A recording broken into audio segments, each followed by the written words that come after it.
This is the Regular Pastor Podcast, a podcast devoted to regular pastors of regular churches. My name is Landon Coleman. I am the preaching pastor, a regular pastor at Emmanuel Baptist Church in Odessa, Texas.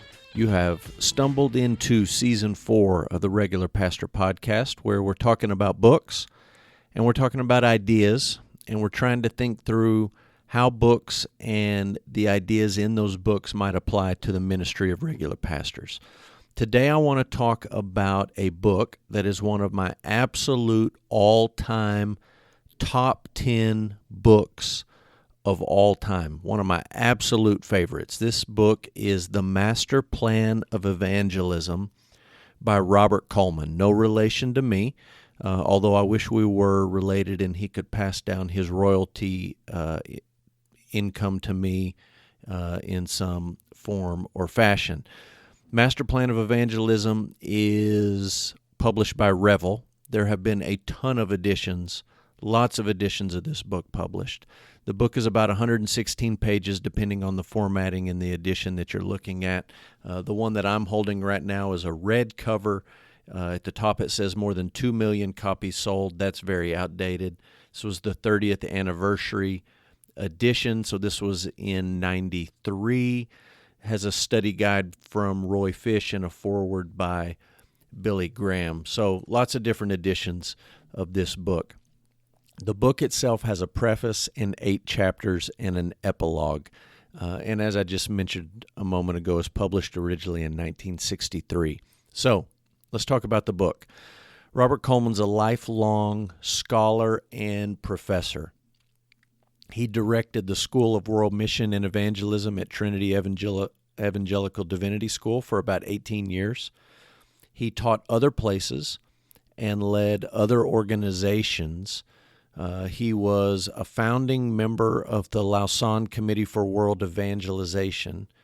He authored hundreds of articles and about 20 books, but he is most famous, without question, for the Master Plan of Evangelism. Last I checked, the book has sold over 7 million copies in English, which is absolutely stunning for a theology nonfiction book. Over 7 million copies, absolutely remarkable. So here's the big idea of the Master Plan of Evangelism. Churches are busy. Churches do lots of things. But often, churches are busy doing things that have nothing to do with the Great Commission. And Coleman is saying maybe there's a pattern or an example in the ministry of Jesus that we can follow today in our churches that would save us from the tyranny of the busy and direct us towards doing the things that we really ought to be doing. So this book is a study in, quote, Jesus' strategy of evangelism around which his life was oriented while he walked on the earth. So that's the big idea. Churches are busy. Maybe we ought to all hit pause and think about what Jesus did while he was on the earth, and maybe that's what we ought to do. So in the book, Coleman gives us 8 principles of the Master's Plan for Evangelism. Here's the 8. Selection, association, consecration, impartation, demonstration, delegation, supervision, and reproduction. I'm not going to take the time to walk through all 8 principles. The book is not that long. It doesn't take a long time for anyone to work through this material. But I want to mention a couple of them, and then I want to mention one big picture thought. I think when Coleman talks about selection, this is an important idea. He makes the observation that Jesus did not look for the richest or the smartest. He looked for men who were teachable and men who would be committed and devoted to him.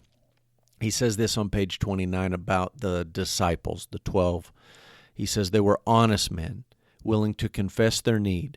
Their mannerisms may have been awkward and their abilities limited, but their hearts were big. These men were shapeable, moldable, pliable. Jesus can use those who want to be used. So in selection, in looking for people that we're going to share the gospel with and walk with them, through a process of discipleship. You're not always looking for the best and the brightest, the richest and the smartest. You're looking for honest men willing to confess their need, whose hearts were big and whose hearts were shapeable and teachable. Another principle that Coleman talks about is association. He makes the observation that Jesus spent time with the disciples. In fact, he spent more time with the disciples than everyone else in the world put together. He just walked around with these guys for about 3 years, and he associated with them. He spent time with them. Is a great reminder for Americans who think discipleship is a class or a podcast or a retreat or a book. It's information. For Jesus, evangelism and discipleship were connected. And this idea of association comes straight out of Mark chapter 3, verse 14, that talks about Jesus calling the disciples to preach and to cast out devils and to be with him. So we've talked about selection, we've talked about association. Third thing that I would take away from this book is that what Coleman is describing here is really not what we would call evangelism, it's what we would call discipleship. We think of evangelism as share the gospel with somebody, get them saved, and discipleship is something different. What he's describing is a discipleship process, but he's titled the book The Master Plan of Evangelism. And he's making the obvious point that the Great Commission is a call to make disciples, not just to make converts. And too often we've turned it into a mission to get people to make decisions for Jesus rather than to become disciples of Jesus. And Coleman's book is a brilliant argument, short, concise, to the point, that you cannot separate evangelism and discipleship without doing violence to one or the other. Yes, we want to reach people, but we've also got to help them grow so that they in turn can reach others. My favorite quote from the book is from page 38. He's talking about this plan, this master's plan, this template that we can follow for evangelism and discipleship.